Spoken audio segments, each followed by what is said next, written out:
Olá, psicóloga. Agora eu vou falar de um assunto também bastante importante, que é relacionado ao INSS, tá? Ao também conhecido como pagamento da contribuição previdenciária. Existem vários mitos, né, vários assuntos, né, várias pessoas falam sobre esse assunto do INSS. Alguns dizem que não é obrigatório, que você paga somente se você quiser se aposentar. E tem outras pessoas, né, que já falam de uma forma diferente. Então, eu, como profissional da área, vou deixar aqui a explicação acerca desse assunto, tá? Mas claro que eu sempre recomendo que, se você quer começar a contribuir, primeiro passo de tudo, você precisa procurar um advogado previdenciarista, tá? Especialista nessa área, para que ele consiga fazer todo o cálculo ali de toda a sua contribuição e te recomendar sobre qual passo a passo ali, o que você deve seguir relacionado à contribuição previdenciária, tá? Eu, como contador, o que eu posso te falar hoje é que é uma contribuição obrigatória, tá? Então não é opcional. Você não vai pagar o INSS somente se você acha que precisa para aposentar, e se você não quer aposentar pela Previdência Social, você nem vai fazer esse pagamento. Na verdade, não é assim que funciona, tá? Existe na legislação brasileira essa obrigatoriedade de pagar o INSS quem tem ali um rendimento mensal. Então, uma vez que você tem renda, você precisa fazer a contribuição para a Previdência Social através do pagamento do INSS, tá bom?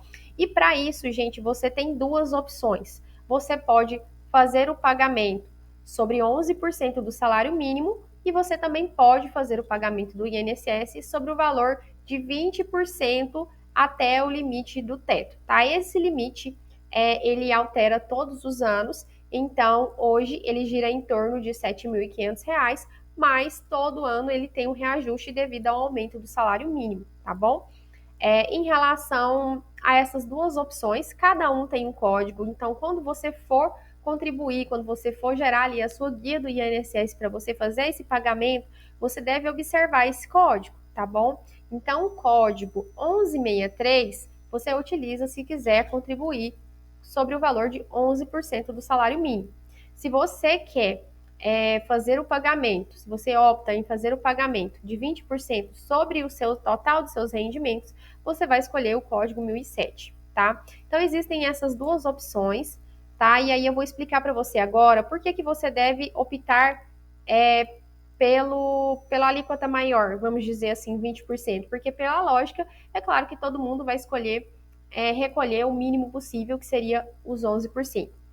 Acontece, gente, que quando você vai contribuir ali para o INSS, você precisa também ver a questão do seu benefício em relação ao tempo de aposentadoria, porque se você for se aposentar ali por tempo de contribuição, se você pretende se aposentar por tempo de contribuição, é mais viável você escolher o código 1007, porque ele tem essa opção, tá? Já pelo código 1163, onde você vai pagar somente 11% do salário mínimo, você não tem essa possibilidade de se aposentar por tempo de contribuição, apenas por idade, seguindo a regra por idade, tá? Então você deve observar isso com atenção. E também tem outra ressalva. Se você é psicólogo e, por exemplo, é CLT em uma clínica, né? Enfim, você não pode recolher sobre os seus rendimentos, tá? Dos seus pacientes, seus atendimentos particulares, sobre o código 1163. Então, vamos supor que você ali trabalhe em uma clínica, tem o salário fixo ali de CLT, e também tem os seus atendimentos particulares que você faz do seu próprio consultório. E aí, gente, surge muita dúvida em relação a isso. Ah, Ana, mas eu já contribuo com o INSS pela CLT, então eu também tenho que contribuir com o INSS pelos meus rendimentos também que eu tenho, né, pelos meus recebimentos ali, dos meus atendimentos particulares que eu faço com os meus próprios pacientes. Isso mesmo. Então, se você tem 3 fontes de renda, 4 fontes de renda, né? No caso, você, nesse caso que eu citei, você tem 2 fontes de renda. Uma via CLT e outra dos seus próprios atendimentos do seu consultório. Então, você deve contribuir pelas duas fontes de rendas que você tem. E, no caso, se você presta serviço para uma pessoa jurídica, para uma outra empresa, né, no caso, você não pode escolher a opção 1163, de 11% sobre o salário mínimo, você deve optar a opção de 20%, porque senão, se você fizer esse pagamento, você vai estar irregular com a Previdência Social, tá bom? Então, assim, quais são os benefícios, né? Vamos falar um pouquinho da parte boa agora, né? Quais são os benefícios se você contribuir com o INSS? Você, além da questão dos benefícios da aposentadoria, você também tem a possibilidade de aposentadoria por invalidez, salário maternidade, pensão por morte, auxílio acidente, enfim, você tem aqui alguns exemplos, né, de benefícios que você pode ter caso você esteja ali contribuindo e também cumprindo os requisitos, porque não basta só começar a pagar, você tem que cumprir os requisitos para também se beneficiar dessas oportunidades de benefícios que a Previdência Social vai te oferecer, tá certo? Outro assunto também muito importante, que eu até coloquei um título bem legal aqui, que é Não Tenha Medo do Carnê-Leão, né? O nome, ele já, por si só, ele já assusta, claro.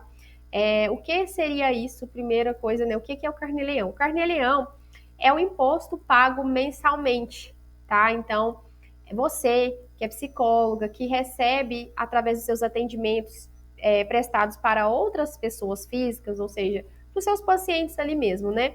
Você que tem ali seu consultório e faz seus atendimentos para os seus pacientes, você precisa fazer ali o pagamento do Carnê-Leão, que é o pagamento que a gente fala antecipado do imposto.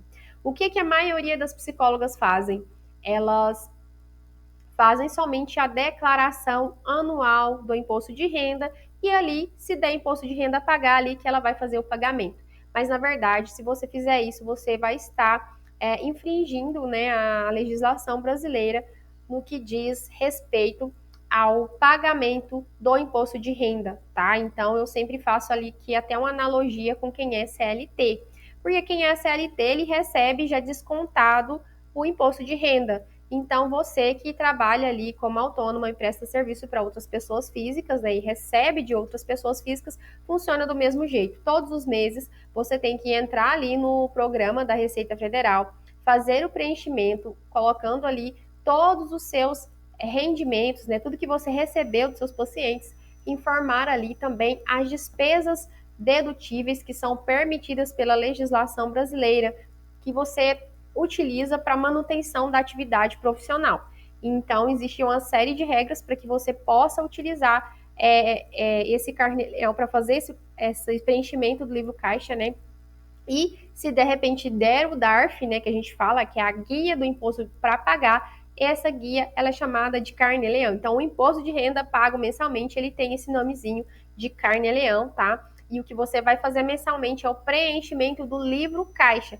Então, no final do mês ou no início do mês seguinte, você vai colocar ali todos os seus recebimentos, o CPF do seu paciente, o valor recebido, colocar a descrição das sessões, dos atendimentos e fazer ali a apuração do seu livro caixa. E aí então que você vai ver, de acordo com o que você recebeu, né, e com as despesas que você teve da sua atividade profissional, se você vai ter um DARF de imposto de renda ali naquele mês a pagar ou não. Então, assim, é muito melhor você fazer o livro caixa porque você vai estar cumprindo a legislação, então não vai estar correndo risco aí de multa, porque quem declara somente na declaração anual sofre aí o risco de ser penalizado.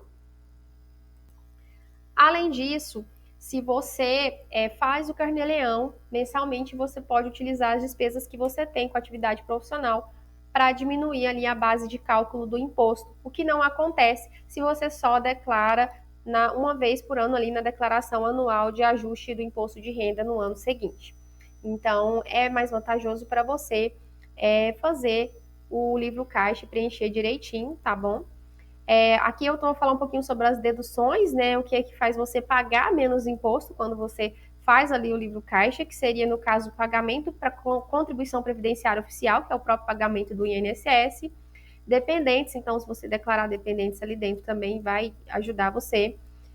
Quais são as despesas dedutíveis? Aluguel, condomínio, IPTU do consultório, água, luz, telefone, internet do consultório, despesas com empregados, né, remuneração, INSS e FGTS, e também materiais de consultório, de repente contabilidade também, se você contratar um escritório para fazer a contabilidade para você, aquele valor que você paga para o escritório, né, como honorário contábil, vai ser dedutível aqui também, tá? E tem uma ressalva, tá? Se você tem essas despesas, por exemplo, ah, Ana, mas eu faço o meu atendimento online na minha própria casa, então o aluguel da minha casa eu posso lançar aqui direto? Não, não pode, tá? Você só pode utilizar apenas 20% do valor do aluguel da sua casa, da sua residência, para você lançar no livro caixa. Além do mais, também todas essas despesas, todos esses precisam estar documentadas, precisam ter documentos. Então, precisa ter um recibo, precisa ter uma nota fiscal e todos eles no seu nome para que você não tenha nenhum risco de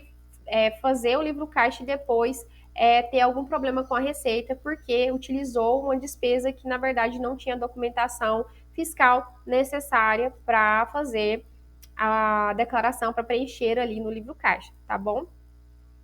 Então, assim, você fez o livro caixa mensalmente, depois você vai, de qualquer forma, precisar fazer a declaração anual de ajuste. Então, uma coisa não isenta a outra, tá? Você precisa fazer as duas coisas. Você precisa fazer o livro caixa mensalmente, pagar o DARF do Carnê-Leão, né? E se você receber ali acima do limite de isenção. Então, cada ano tem um limite de isenção, porque depende muito quando o salário mínimo aumenta, esse limite de isenção de imposto de renda que a gente fala, ele altera. Então, hoje, em torno aí de R$ 2.300, mais ou menos, mas todo ano ele tem alteração, tá? Já deixo essa ressalva aqui, caso quando você estiver assistindo o curso, pode ser que já esteja num limite de isenção diferente de hoje, que estou gravando o curso. Então, você precisa ver qual que é o limite de isenção aí naquele ano mensal, né? O limite mensal, porque dependendo, você vai fazer o preenchimento ali do livro caixa, vai fazer tudo direitinho, não vai dar DARF de Carnê-Leão, DARF de imposto de renda ali naquele mês para pagar, porque a sua renda está abaixo do limite da isenção, tá bom? E aí, de qualquer forma, você precisa, além de fazer o livro caixa mensal, né, mensalmente, precisa também fazer a declaração anual do imposto de renda, importando toda essa informação que veio do livro caixa e complementando ali com algumas outras informações na declaração anual de ajuste, que seria, por exemplo, a pós-graduação que você fez. Então, ali na declaração anual de ajuste, além das informações do livro caixa, vão ser acrescidos também